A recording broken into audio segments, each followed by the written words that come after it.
Joined this evening on the Talk Back by Michael Cornell. We appreciate your time. You're with a very distinct program over at Owens. I'm going to make sure I get it right. The Private Armed Security Training Academy.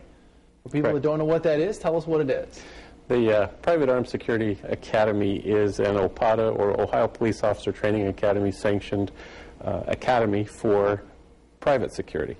So it runs separately from the police academy that is also offered through Owens Community College, and is directed primarily at private individuals who may, for one reason or another, not want to go into law enforcement, but want to enhance their career in private security. So are you guys seeing that there's more, I mean, obviously there's going to be demand for police officers, but are you seeing that there is more demand for private armed security out there these days? There is. According to the Bureau of Labor Statistics, they anticipate about an 18% growth rate in private security positions, and though you can, once you complete this academy, you can serve as both armed and non-armed private security. This one specifically focuses on the armed version of it. Is it when you go to try to place them in jobs, are people looking more toward an armed force or non-armed, or is it kind of 50-50? It's a mix right now. Historically in this area, we don't see a lot of armed private security.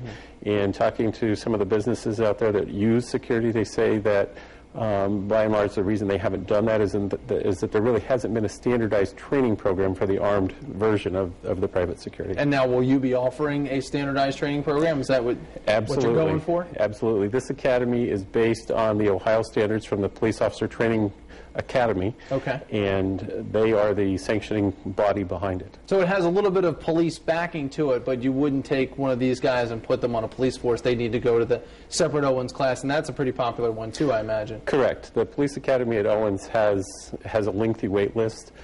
The students that graduate are in high demand.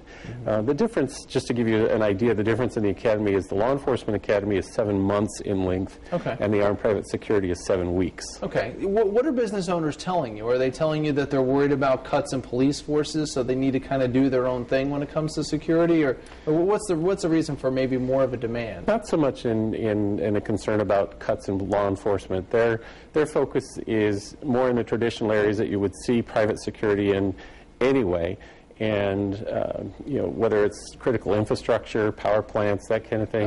There are needs for just additional private security personnel. Okay, so just the demand of that. So the first academy is January through March, but you told me that one's already full. Correct. You've needed a second one. Correct. So what's the time frame on the second one, and how can people apply? The second academy is scheduled to start June 6th, and we will be sending out application packets probably sometime in the next, or make them available to be picked up probably towards the December timeframe. Okay, so people should start thinking about it. I mean, December's not that far away all of a sudden. It's not, and it's an application process. So it's not just a matter of filling out a form and sending it in. There are some background investigation and physicals that they need to take. So there's a little bit more to the process. All right, we appreciate your time, Michael Cornell with Owens Community College. Thank you very much, and that is your Talk Back.